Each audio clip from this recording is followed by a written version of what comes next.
Mr. Mayor, we're live. Thank you very much, Madam Clerk. I'd like to welcome everyone in chamber and at home to the council meeting of Wednesday, March 11th, 2026. Before reading the land acknowledgement, I'd like to handle a couple of housekeeping items. Anyone in chamber, please silence your phone or put it on vibrate. And if you come up to speak during open forum or at any time, could all councillors and people in the public adjust the mics, make sure you're speaking directly in the end of it, as this meeting is being live streamed for those watching at home and will be posted on YouTube post-meeting. The Township of Oro-Medonte acknowledges that we are situated on the traditional land of the Anishinaabe people and ancestral territory of the Huron-Wendat. The Anishinaabe include the Odawa, the Ojibwa, and the Potawatomi nations, collectively known as the Three Fires Confederacy.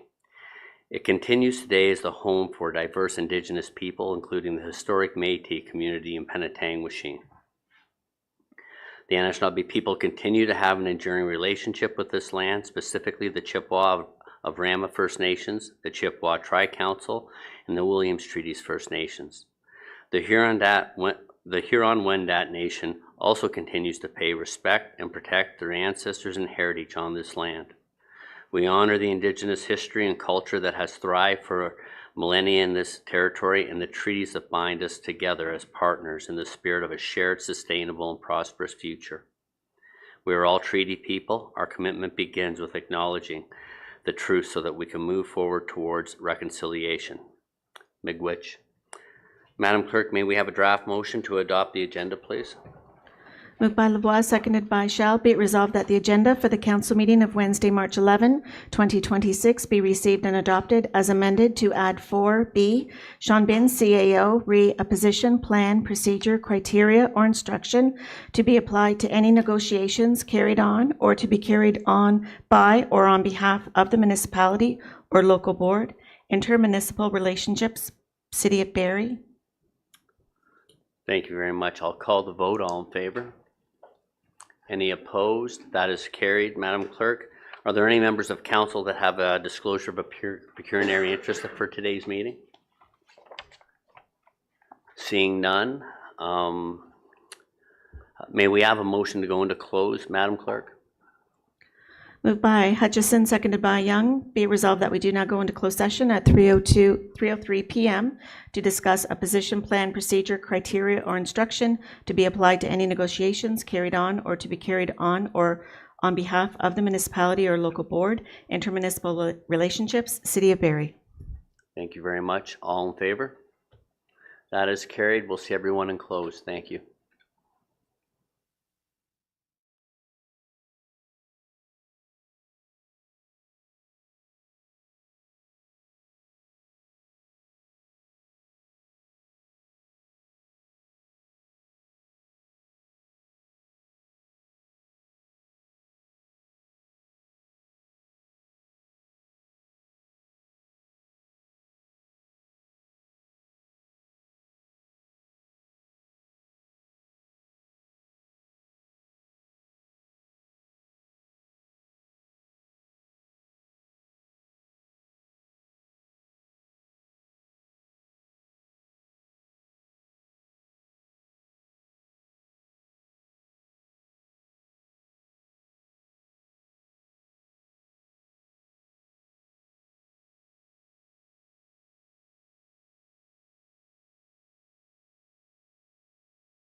Mr. Mayor, we're live. Thank you very much, Madam Clerk. Welcome back, everybody. Could we have a motion to rise and report out from close, please? Moved by Young, seconded by Clark. Be it resolved that we do now rise at 3:22 p.m. and report on closed session item 4B. All in favor? That is carried. May we have a motion for item 4B, please? Moved by Hutchison, seconded by Lavoie. Be it resolved, 1, that the confidential correspondence presented by Sean Bitton, CAO, reapposition, plan, procedure, criteria, or instruction to be applied to any negotiations carried on or to be carried on by or on behalf of the municipality or local board, intermunicipal relationships, City of Barrie be received, and 2, that the mayor and clerk proceed as directed by council. All in favor? That is carried. And may we have a draft motion for the set of the set of minutes, please? Moved by Clark, seconded by Lavoie. Be it resolved that the draft minutes of the council meeting held on Wednesday, February 25th, 2026 be received and adopted as printed and circulated. All in favor? That is carried. We have no recognitions and inductions, no public meetings, and no deputations today. Madam Clerk, has anyone registered to speak in open forum? No, Mr. Chair, there were no registrations received. Okay, is there anyone in chamber who would like to speak to an item on the agenda in open forum? Seeing none. We'll now move on to reports of municipal officers for action. Mr. Binns, 11A, regarding the Barrie Boundary Adjustment Compensation Agreement, would you like to speak to this briefly, please? Thank you, Mayor Greenlaw. Through you to council, we had hoped to be in a position to provide an update to council. Unfortunately, at this time, we're not in a position to do that, although I can report that I anticipate being in a position to provide a fulsome update at council's next meeting on March 25th. Okay, thank you very much, Mr. Binns. Any members of council, is there any questions for Mr. Binns at this time? Seeing none, may we have a motion for this item to receive, please? Moved by Bard, seconded by Hutchison. Be it resolved that the verbal information presented by Sean Binns, CAO, Barrie Boundary Adjustment Compensation Agreement be received. All in favor? Any opposed? That is carried.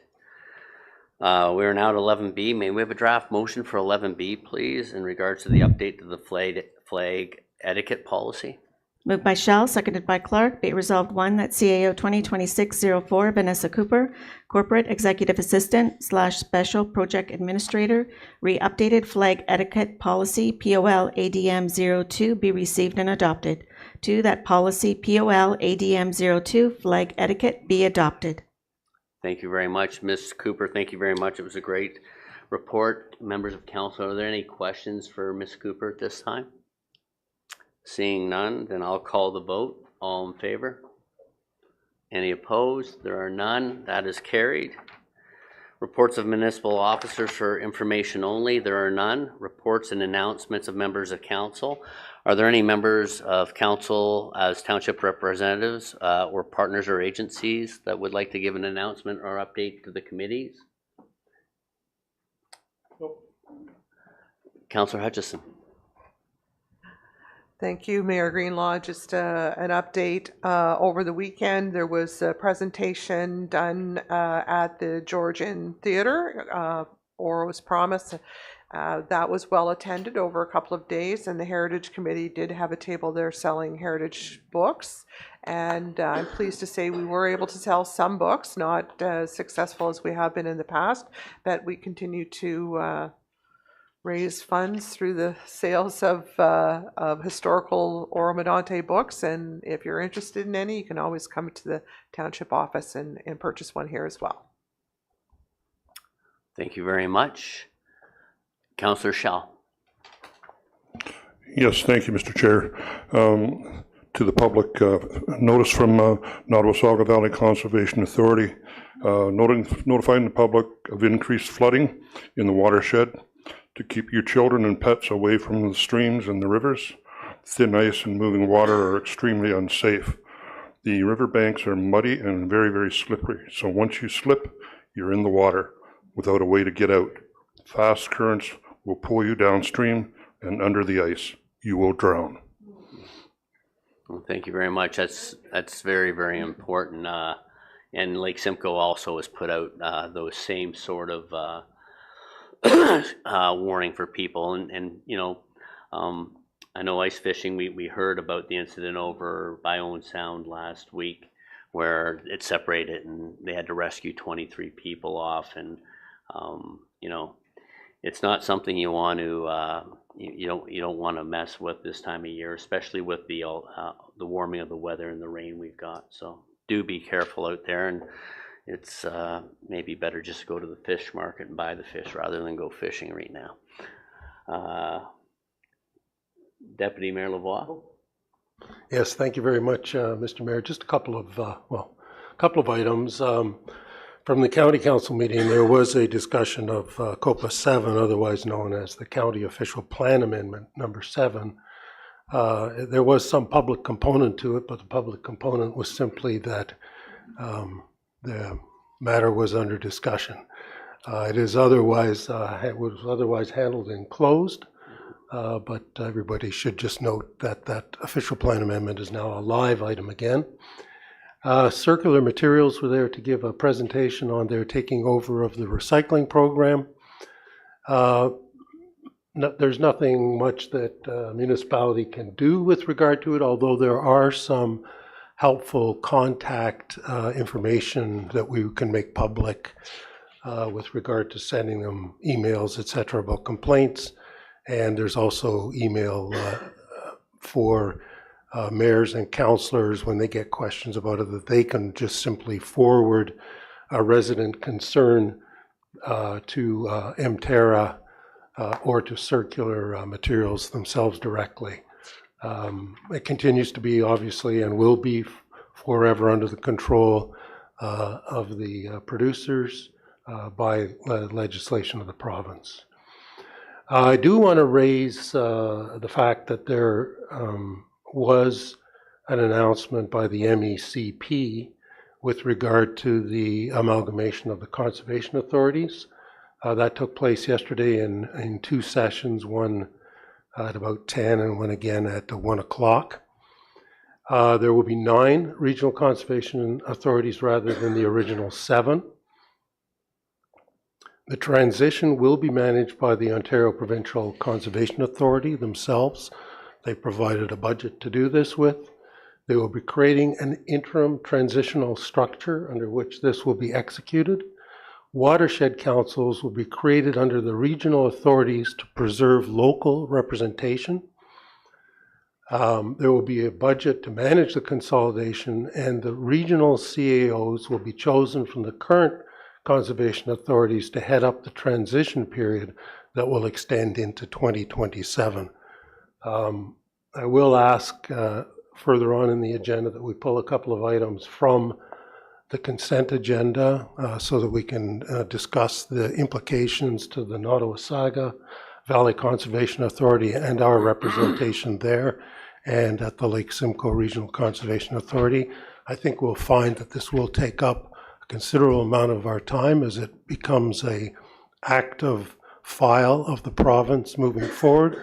And as we've seen, there's been locally a considerable amount of interest in protecting the marine and other environmental features in the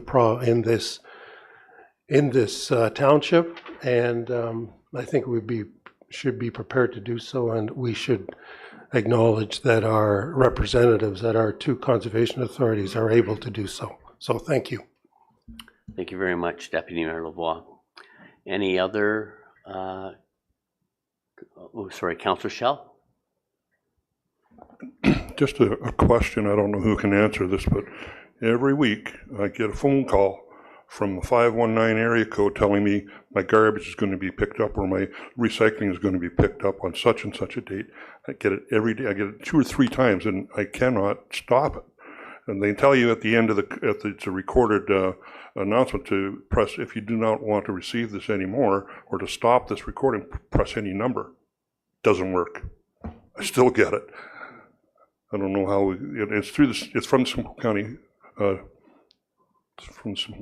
I don't know if anybody out there can help. I'm sure I'm not the only one that's getting that. Okay. No, well, I'll follow up with the county. I'll give them I'll go give them a call tomorrow and see if we can address it. Thank you. Okay, thank you. Okay, there's no other reports at this time. Then we'll move on to the consent agenda.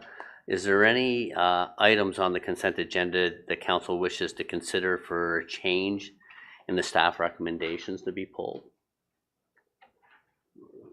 Deputy Mayor Lavoie? Yeah, I'd just like to pull for comment and possibly some tabling for future actions, items B, C, and D.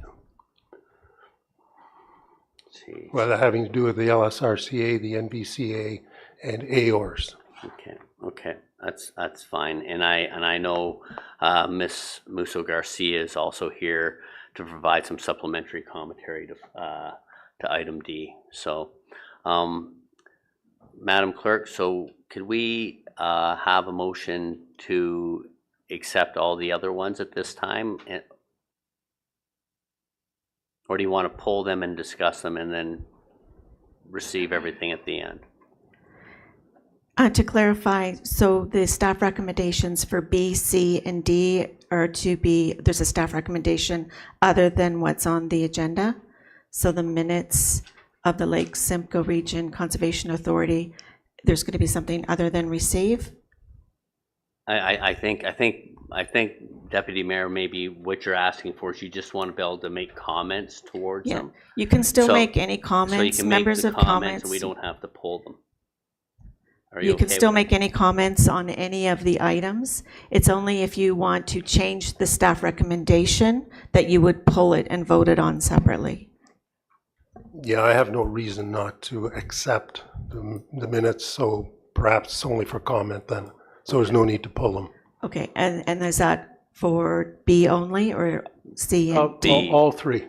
B, C, Oh, and D? okay, All thank three. you. Thank you. Thank you. So let's first deal with we'll do it with them in order. So I guess what I have clarity, Deputy Mayor. You want to know what Lake Simcoe's perspective is on the amalgamation? Yeah, my sense is that I haven't, when looking at the minutes of either Conservation Authority, I haven't seen any commentary with regard to how they plan to amalgamate. In fact, I've seen commentary to the opposite, which is that they don't want to amalgamate. However, this is not the direction that the province is going. And my concern, quite sincerely, is that we're missing an opportunity to provide input onto how the province is going to fulfill its obligations in protecting the natural heritage of this township. If we as Conservation Authority representatives, municipal members, participants, I believe is the correct term, dig our heels in and pretend this isn't going to happen, because we'll get dragged into a situation where we're going to lose control of our own destiny while we have it in our hands. So having said that, I mean, one of the chief concerns I have is that looking at the NVCA minutes, I see that our representative has not attended from May of 2025, according to the minutes, until January of this year, continuously. Yeah, well, I And I think sorry, I apologize to interrupt. So I think that's something that if you're bringing that, we can deal with that separately or after. I think what the minutes are saying is I thought the direction which you're wanting is what is the position of the different CAs. If there's an attendance thing, then I'm happy to take that up after the meeting with the representatives accordingly. And that, as you see, is appropriate as head of council. My point is that if we aren't there and we don't have the commitment to be there, then we're going to end up in a situation where we have in our hands a circumstance that we don't want. Okay. Having said that, I mean, I think that one thing is that we need to be able to say that we're going to be participating, first of all, and then secondly, as a council, what do we want our representatives to be doing in order to make sure that we protect our natural heritage? So we should perhaps be contemplating how we might be bringing issues from the residents forth, or whatever it is we're going to do in order to facilitate a smooth and effective transition through this almost 1 year period, because it'll be probably mid-2027 before this entire transition takes place, and the Ontario Provincial Conservation Authority is managing this for all of the regional sections. And who do we want to be that CEO who's handling the transition? Who do we see as the most reasonable of the ones that we have representation of? And the other issue, of course, is that the whole of our water, our safe drinking water, is going to fall under the Conservation Authority now, because it now will incorporate the entirety of the township and not a portion of the township. So this changes the dynamic of our relationship with the SSEA. Anyway, those are just thoughts for the future, and maybe we should table some sort of discussion for a motion to table a discussion on this for some sort of strategic plan. No, I totally agree. I think you summed it up well, because the challenge is that, you know, the update came yesterday from Conservation Ontario. So I think all CAs have a concern as to the local voice being lost in this change of structure, and how are they going to maintain their local voice. There's no different. I know the NBCA has been much more vocal on this matter. LSRCA, I can also say, but are they 100% compliant? I think they realize that this is a provincial initiative, and the province, this is full steam ahead. And you know, I'm hoping what happens out of this is that there is not a loss of the voice from in the protection of our heritage features and watershed. But I think at the same time we're trying to get efficiencies into the system. So I think really the best thing is that this comes as more comes out. As I said, yesterday was the latest update that kind of laid out the strategy moving forward. And I haven't had a chance to meet, and it will be a few weeks before I meet with the LSRCA to have them digest and what was announced and how it's going to move forward.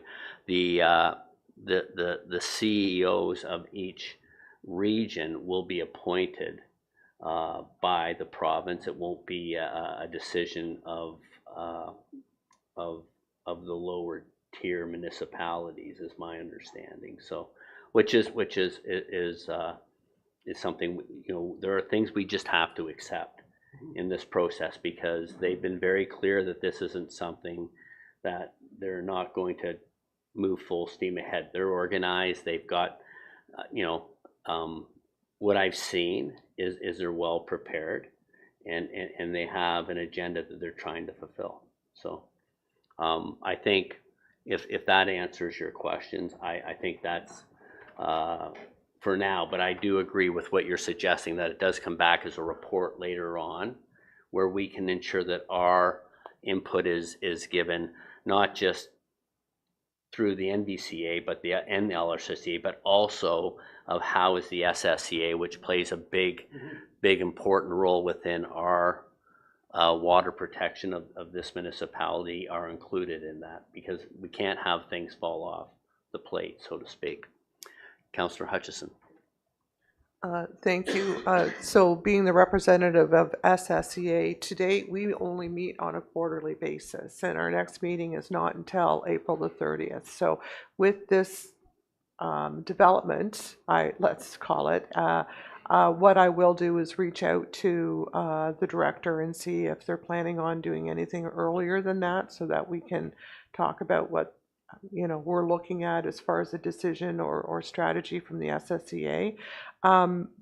So my question would be, the NVCA and the LSRCA, do they meet quarterly, or is it a monthly meeting?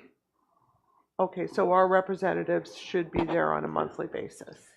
I know the LSRCA changed their format a bit. They used to meet monthly, but now, in order to make sure we have substance to the discussion of each meeting, it doesn't happen every month. Sometimes it's every other month, because then it saves the CA money too, and paying board members to attend meetings. So, but I think maybe when the report should come back, if your meetings, I know we meet prior to your meeting, and Councillor Shaw, I believe your meeting will be next month as well. So if we have a report come back for discussion with council in May, I think would be make sure that everyone's had a chance to engage with their CAs or EAs in order to make sure our input is put forward going forward. Is that fair? Councillor Shaw? Yes, thank you, Mr. Chair. Through you to council. The NVCA meets monthly for the most part. Our next meeting will be the last Friday of this month. Usually when it is, I believe this one is going to be in person. Most of the time they're on Zoom, but we do meet quarterly in person. We just had our year-end meeting last month, and we're on top of everything. We're working together as a group. We make our decisions as a group. We do our voting and our passing of bylaws as a committee. No, good. Thank you very much, Councillor Shaw. And I think the CAs, we've been fortunate, or we've had the experience of going through provincial initiatives, which, with the annexations, and we understand, we want to make sure that we're heard, and we understand, and we do what's best for our township and our constituents that elected us for our positions. So I think, I just looked at my calendar, so the 17th of April is when the LSRCA board meets next. So, I'd say the first meeting in May is when we could bring it back forward and discuss and ensure that all the meetings going forward, because won't be until the end of this year that they'll be implementing the changes. But there is a lot of work in transition, and like the Deputy Mayor says, it's very important that we ensure the voice of Oro-Medonte is heard at the table. So, perfect. Thank you for that. And then the next, the next item is D. Madam Clerk, we'll just accept all these at the end. Is that fine with you? Thank you. Ms. Musso Garcia, would you like to provide some comments in order to the AOR's correspondence, please? Thank you. The correspondence that we've put before you for this meeting is communication that we sent through to the Ministry of Labour and as well the Attorney General's office. We've been seeing throughout the province an increased amount of violence against snowplow drivers. We're in Oro-Medonte, we are not exempt from. This is something that continues to happen, and over the last few years has been getting progressively worse. So as a member of AORS, we've put together this letter to get support from municipalities and to get support from the province on protections for the workers and some associated legislative changes for operations of snowplows. For example, right now, the law that we were successful at petitioning to get amendments were with the blue light exemption, so that if people aren't allowed to pass snowplows, unfortunately unfortunately, they have to be caught in order for that to happen. But there is nothing in regards to distance that you are to maintain from a snowplow. So if you sneak up behind a snowplow while they're maneuvering, it's our drivers that get charged. So the snowplow drivers are receiving these tickets. And there's a lot of conflict that's happening throughout the province that continues to become more and more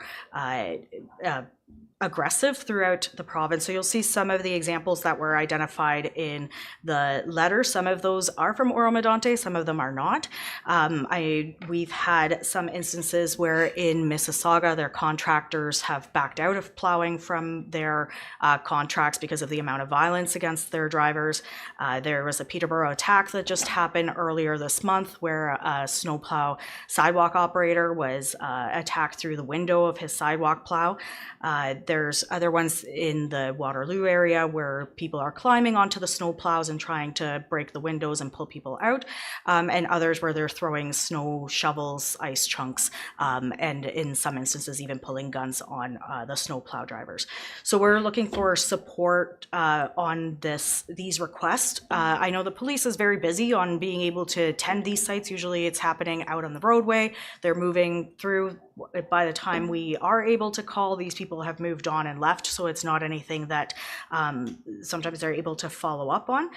We've had instances of people showing up to the yards and creating issues there. So part of it is to get your support on that, and we understand that this year has been a significant winter for everybody. To put a bit of a local context on the amount of snow that we've received, this isn't just a residential issue. Our snowplow drivers, after they finish their 14-hour shift, do have to go home and go clear their driveways as well. But this has been a bit of a record year. In just, again, to put it in context, our highest record level that we've had of snowfall in Oro-Medonte goes back to 1996. In that season, between a few different weather stations, we received 477 centimeters for the season, and at the highest level, 490, and that was recorded at the airport. This season was able to get a few stations throughout the municipality, and the Barrie Oro airport has 405 centimeters for the season. Near Aurelia, in the station there near Forest Home, it's 464 centimeters. Shanty Bay, 395.2 centimeters. Horseshoe Valley, I'm still short a few days. I haven't had time to calculate that one specifically, but that's 412.3 centimeters. And then our Coldwater Warminster, there's a station there that's recorded 504 centimeters. So that is above that record that was there in 1996. It's not the same location, so it's not necessarily accurate, but our average over the last several, I believe it's the last 15, 20 years, is only 335 centimeters. So putting that into context, this has been an extreme year, not just for our residents, but also for our drivers. And that conflict that's happening out in the roadways with motorists or with homeowners has really escalated to a point that's not acceptable. So we're looking for your support on these items here. Yes, no, thank you very much, Ms.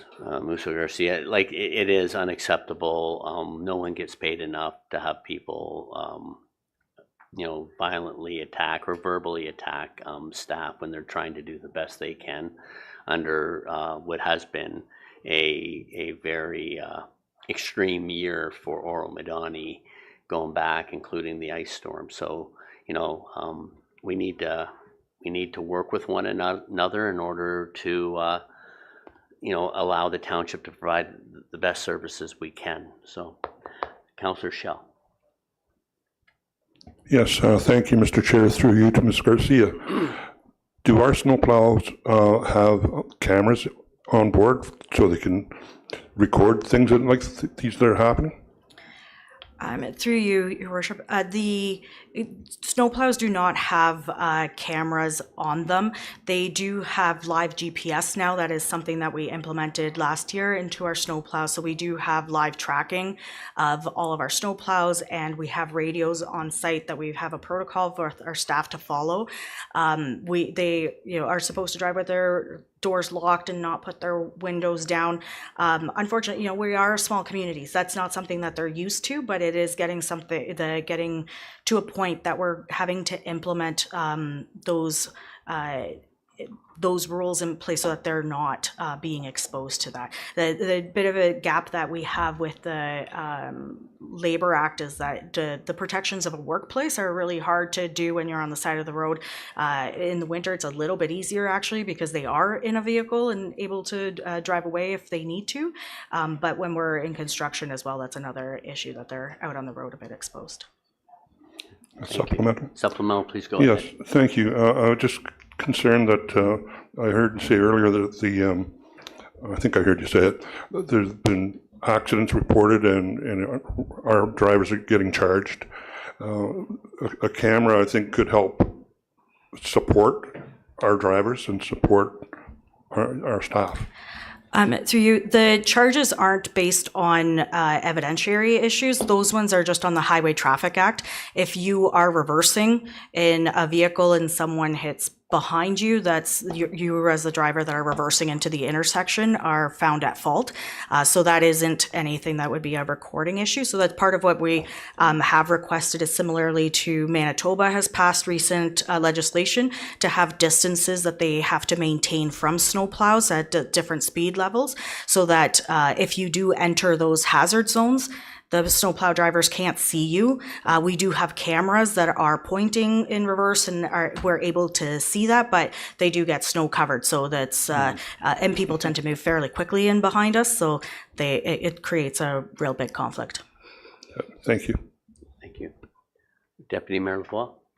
Yes, thank you very much. I think first of all, I'd like to thank you, Ms. Musso Garcia, and your colleague Kelly Elliott for your leadership on this matter.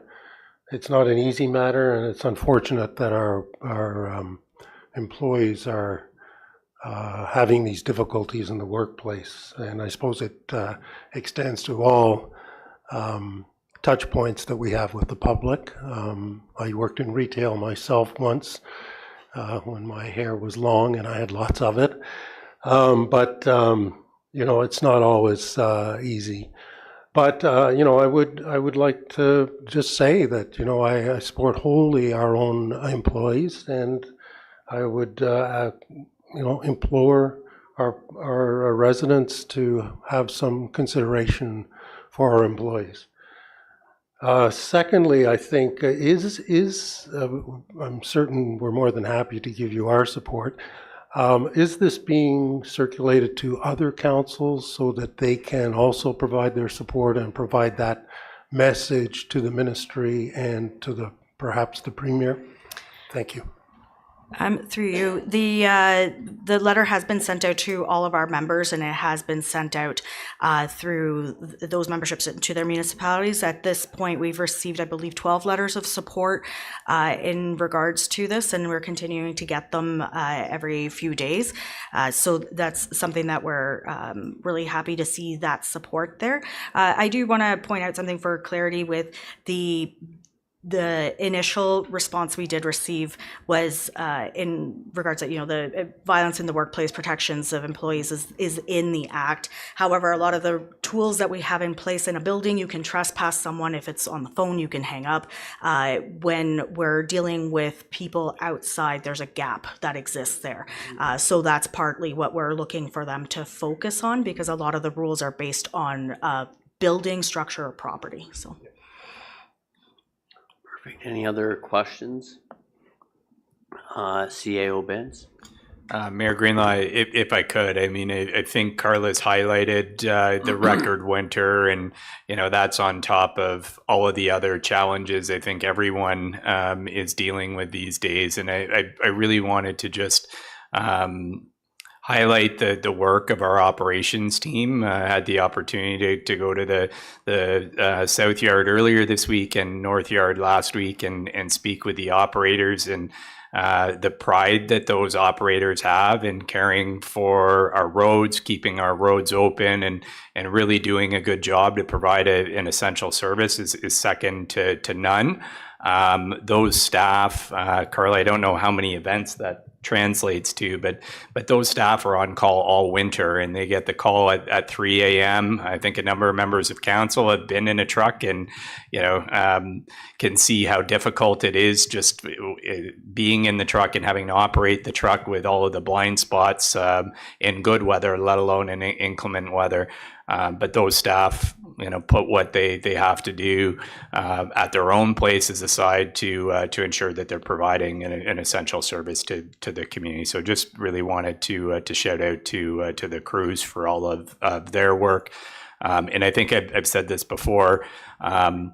Over the Christmas holidays, there's been a number of municipalities that declared a significant weather event, and maybe now after this rain, a couple of them have lifted, but they've been under a significant weather event for a couple of months. And our team, Carla, I think it was maybe 4 days during that time period before we had that lifted. So you think about 615 kilometers of road and the snowfalls that Ms. Musso Garcia spoke about. It really is impressive for a small team here in Oro-Medonte. So I just wanted to shout out to the crews.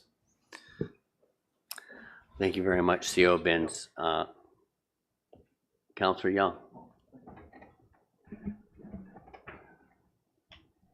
Are we still contracting out trucks to help with the snow clearing? I'll tell you why I ask. I live on Ingram Road there, right around the corner is a big sand where they get the sand and they come by the place all the time. But I think since the winter started, I've seen one truck that wasn't part of the township. And last year, the year before, you see a lot of outside contractors drive by my place. So are we still contracting out? Through you, Mayor, we do have one contracted route. We've been working with that contractor.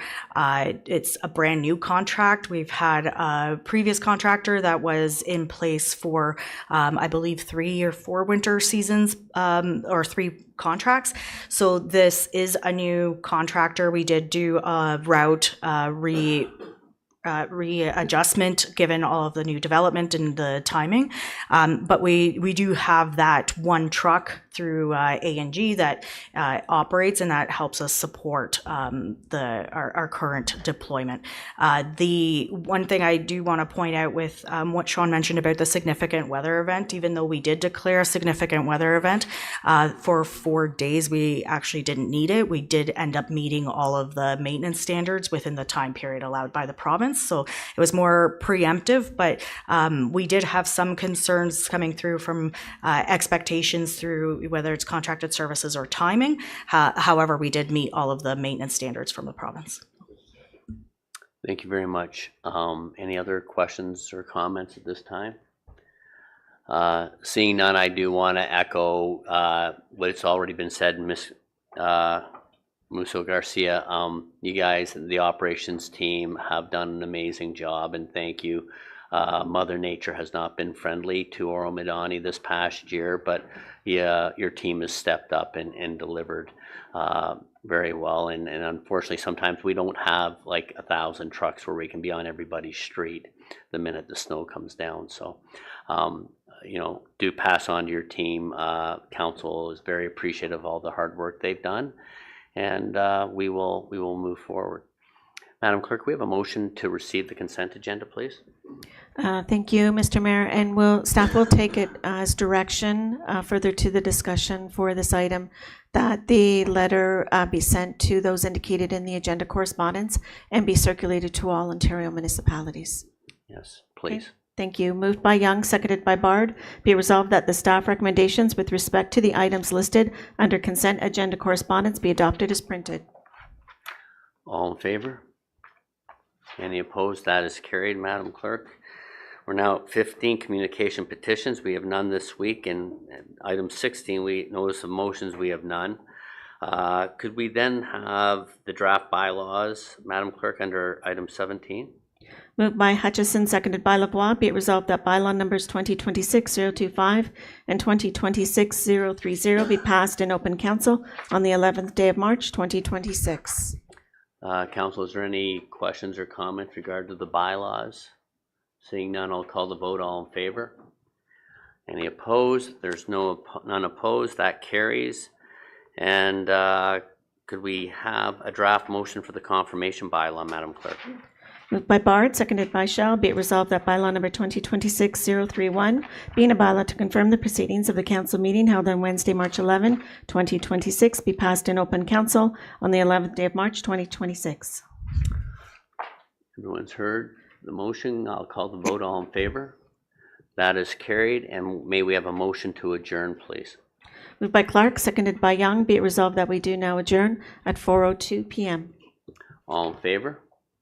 That is carried. And everyone have a great week, and please be careful around the rivers and lakes, and it doesn't hurt to err on the side of caution. Thank you and have a great weekend.